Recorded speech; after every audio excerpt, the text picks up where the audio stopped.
Well, hey everybody, welcome back to Cattywampus Acres. It's Jason, and boy, this is going to be a different kind of show for you today. So today's show, we are going to be actually participating in a collaboration, and that collaboration is called March Canning Madness. We're definitely excited to participate. Constance over at It's a Good Life Farm, she is the one that invited us and put everything together, and there's a whole bunch of channels participating, and it goes on this whole month.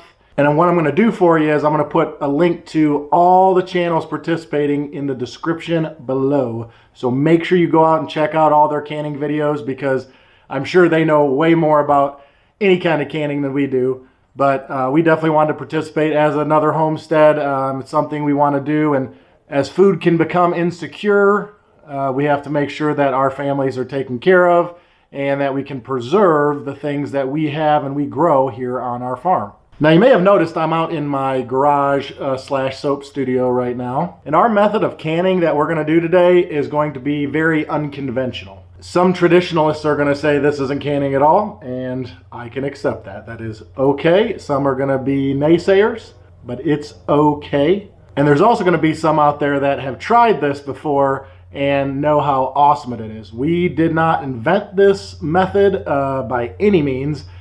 We just wanted to try something new and something that can last for a really long time. So the reason we're doing this canning method today is this canning method requires no additional salt, no additional sugar, like pounds and pounds of sugar like sometimes recipes can call for when you're canning. And the really awesome part is what we're going to do today is going to have almost its full nutritional value when we're done canning it. And please, please, please don't think we are knocking any other canning methods or any of the other channels on here, because we're certainly not. Every method of canning and preserving has its place, and it will always have its place. Our method today is not for everyone. We're going to be using a machine that not a lot of people have so far. They are sort of becoming a slightly more commonplace, but I can tell you this. These things are a big time investment. So if you haven't figured it out yet, we're going to be using our Harvest Right freeze dryer. So we just purchased this Harvest Right, and we've already done one batch of fruit. I really, really love it. It's awesome. The nice thing about it is you can store food for what they say, a lot of foods, up to 25 years. So that's pretty awesome. And if you're cranking out a lot of food on your homestead, you certainly want to be able to preserve it for as long as you possibly can. Now, is the stuff we're making today going to last 25 years? Definitely not. Will it last 25 days? I don't know, maybe. We'll see. But our plan today is we're going to make some freeze-dried omelets in a jar today. That's pretty awesome. So we're going to have breakfast in a jar. Or if you want to call it canned breakfast. That is shelf stable. That's pretty awesome. So we're going to take you through the whole process. This certainly isn't any kind of freeze-drying video, but I just want to show you how we're going to do this. And think about if this is something that maybe you can consider for your own homestead or your house. So first off, I need to get our freeze dryer cooled off and ready to go. Well, the first thing I did is I went through and cut up all my peppers and onions. The peppers we did grow last year and we had those frozen. They were okay. I'd like them to do them fresh next time probably. But the onions we did get from the store, we haven't been the best onion growers quite yet, but we're working on it. The next thing I did is I sort of chunked up some of our fresh goat cheese, and we make this chev from our own goat's milk, and we keep it frozen all year because it can stay in the freezer all the time. But I know that freeze drying it will definitely work too. So that's basically what we did, and it'll thaw pretty quickly this way. Of course, what omelet would be complete without some delicious sausage? This is stuff I already had cooked. We'd eaten off of this for a little bit, but this is actually homemade, homegrown sausage from our own American guinea hogs that we grew over I guess it was a couple of years ago now. And lastly, of course, if we're having omelets, I had to do some eggs. These are our fresh eggs that we collect every day, and the girls finally came around and started producing a little bit better. You know, they sort of freeload off us over the winter.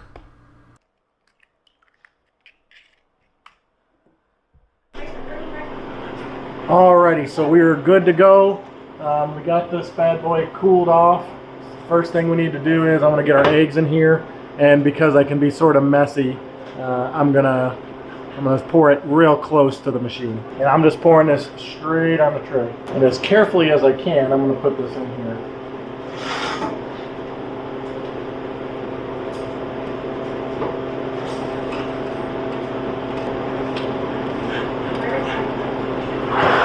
Okay, didn't make a horrible mess with that. Now let's get the rest of the stuff in. Now they do say on here to not make sure you're not mixing frozen foods with non-frozen foods. And the nice thing is none of this stuff, even the stuff I got out of the freezer, is actually frozen anymore. It's just sort of cool.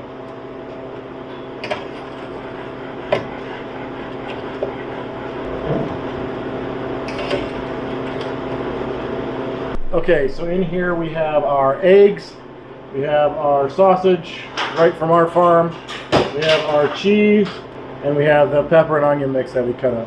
And that's it. Now this is not a fast process by any means. It'll probably take a whole day to get this done, so we will keep up to date with you. And I did want to make a note that we would normally freeze more than this. I know we're going to probably get some comments that we're being slightly inefficient on how much we're putting in here. But if we were doing this in bulk, where we're going to make tons and tons of this, and this wasn't specifically for this video, we would do like all 4 trays of eggs, all 4 trays of onions, and so we would do it that way. It would be a multi-day process. But just so you can get in on this and you can see how it is and decide if this is for you, that's why we're doing it on a smaller scale, if you will. Well, welcome back through the magic of television. We are able to have just taken a couple of seconds of your time, and we've made it 21 hours, almost 22 hours, 21 hours, 49 minutes. It looks like everything's done. We'll take it out and check just to be sure. You want to make sure when you're using a freeze dryer that everything is really dry. Because just like with any other kind of food preservation, if your stuff's not dry and it's got moisture in it, you can certainly run into the issue of botulism and other stuff, which was not good, and we don't want any of that. All right, I've drained it out, and now it's time to open the door and check on this stuff. Looking good. If you've never subscribed to our channel, please consider hitting that subscribe button down below and the bell right next to it so you can keep up to date with everything we're doing here on the farm. And if you like this video, give us a like. We don't just do like freeze drying and just canning stuff. We do all kinds of homesteading. So if this is the first time you've watched our channel, we raise dairy goats and chickens and all kinds of stuff, and we make soap. And our soaps can be found at www.cattywampusacres.com. So this is a cold tray, but I'm looking at our eggs, and our eggs look pretty good. They are, from all I can tell here, are completely dry. And you can see right there, that's our scrambled eggs. Next is the sausage, and it looks pretty pitiful because, like I said, a lot of this I'm just doing for the video, but as you can see there, this is our homemade sausage that we made from our pigs. And we had American guinea hogs. This is what we made it with. Next is our tray of cheese. It's got our goat cheese in it, which I'm thinking is just going to add a bit of creaminess to it because it's probably going to crumble quite a bit. And then we did put the just store-bought cheddar in there, and yeah, it's dry. Taste this cheese. I'm interested. It's all weird. So weird. And finally, we have our tray of peppers and onions, and I love onions. Let me see what we got going on here. Yeah, they're dry. They're delicious. Try one of these jalapenos. They're probably gonna be spicy. Oh man. Oh, freeze-dried jalapenos. These are delicious. All right, mate. Ooh. They hit you. they hit you, but we did the seeds too, and I think that's what it is. When you eat the seeds, they are very potent once they're freeze-dried. But man, I might just start doing these freeze-dried jalapenos as a snack. That's delicious. You should try it. All right, so now we're going to defrost that. Let's take you inside the kitchen and let's work on the next part of this process. And I need to get these blended up. I want to make them into a really good powder so they'll go nicely into the jars. And if your eggs were sticking to the pan, you would definitely need to do more time. But as you can see, ours are they're like foam almost. It's pretty wild. Definitely what we'll be doing in the future is doing all 4 trays of eggs so we can have a bunch of this all stored up and we can just do several days in a row of just doing eggs. And each tray will actually hold, I think, 18 eggs or 12.5. But we're not doing that because I didn't want to make this a week-long video. That would be rough.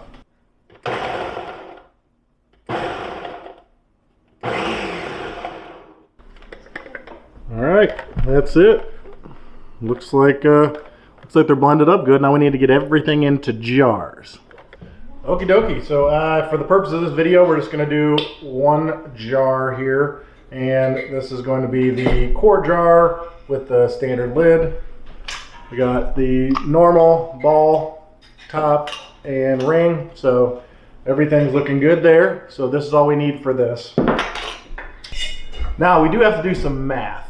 And what I've heard and what I've learned is that 1 egg is equivalent to basically 2 tablespoons of freeze-dried eggs. So 4 tablespoons is a 1/4 cup, which means that this 1/4 cup is essentially going to be 2 eggs. And I just want to do it so for my purposes here, so I know what I'm dealing with. All right, so we put all of our eggs in here, which should be around 12 to 13 eggs. They're farm eggs, so some are massive, some are smaller, who knows. But that's how many we have, and the measurement really won't be that important until we're actually trying to make some breakfast, if you know what I mean. So we got this much out of the 13 eggs, baker's dozen, if you will. All right, so we're gonna take our onion and pepper mix here, and I'm gonna try and be tidy about it. I'm gonna put a few, maybe a couple, put a couple of scoops in here. There's no rhyme or reason to this because if I was cooking this, I wouldn't have any kind of measurements anyways. Next, we're gonna take our guinea hog sausage. I'm gonna take a little bit of that in here. A scoop and a half, maybe. And then finally, we got to do our cheese. Our cheese goes in here. We're gonna get some of our goat cheese. We're gonna get some of that cheddar. All right, we just put all the ingredients in there. Gonna shake them up, blend them up a bit. And it certainly does not look like breakfast in a jar. So you can check that out. It's got our eggs, our pepper, our sausage, and our onions in there.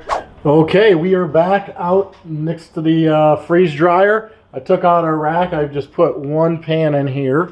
I got our eggs in a jar here, our breakfast in a jar, I guess, or omelet in a jar. I don't know, you guys can say in the comments what we should call this, but yep, this is your full big old breakfast in a jar here, and we're gonna put it in the freeze dryer. And the nice thing is, this is gonna be the fastest part of the process. I got my lid. I'm just gonna put it on loosely so it can still get some air movement. I'm not trying to get it on there tight. If you're gonna do this for long-term storage, make sure you use some oxygen absorbers, and basically you just take one, drop it inside the jar before you do the sealing thing. But I don't want to waste one because we are gonna show you how we open it and eat it, so we can prove to you that this actually works. All right, we're gonna put that in there.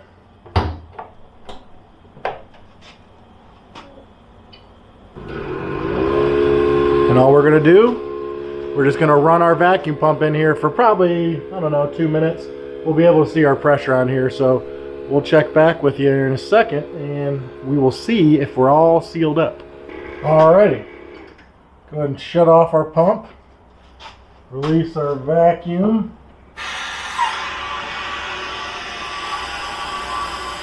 We're gonna see if this actually worked.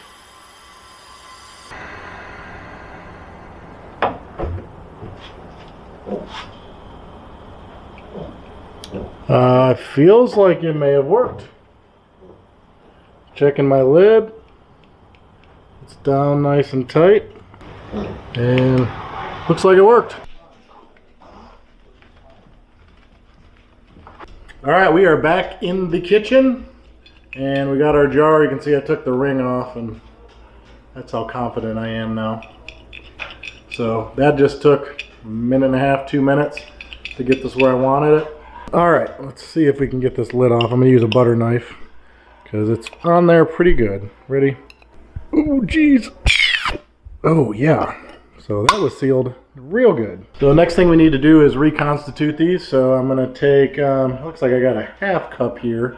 Take a half cup of this mixture and put it in here.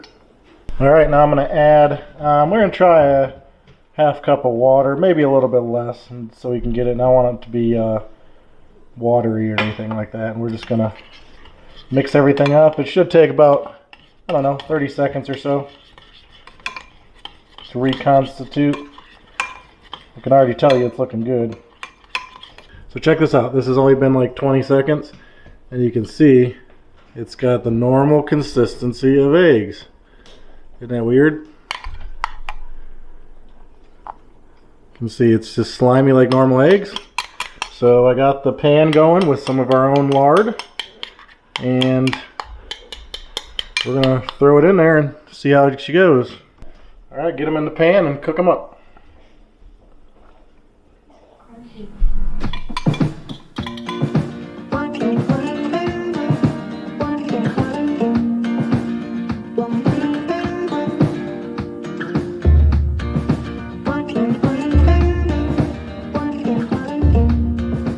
Well, you followed us through the whole process here, and I guess it's only right for me to try it now and make sure that this doesn't taste horrible, because then this would all be for no reason.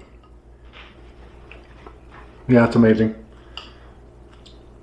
You'd never be able to tell that that's actually freeze-dried at any point. So that is our episode of March Canning Madness. Like I said in the beginning, I know that this is not the traditional form of canning, and I know that this is not for everybody, certainly for economical reasons in the beginning, but this we love because this is long-term storage. We could keep this for a decade at least and have this ready, and we could make some breakfast. You could take it camping, anything like that. So we really like it. I think that the investment in the harvest rate is actually going to be really good in the long run. But the beautiful part of it is we were able to take items that we raised and grew here on our farm, and we were able to put those into a shelf-stable form for us to eat at a later time. And that's why we say here, when you homestead, you're home fed. And this is a prime example of that. Make sure you check out all of our other videos, which are homesteading and farming, and we have a lot of fun doing it. And maybe you guys can learn some stuff. Maybe we can learn from you and we can grow together. Don't forget to hit that subscribe button right down below, the bell and right next to it, so you can keep up to date with everything we're doing here on the farm. If you like this canning video, please give us a big old thumbs up and share this video with some other friends that maybe you or them, or maybe somebody's talking about freeze drying and stuff, and this is something you might be interested in. Now you can see the versatility of what this thing can actually do. Check out all the other channels down in the description below. But for now, that's all we got. We'll see you guys next time.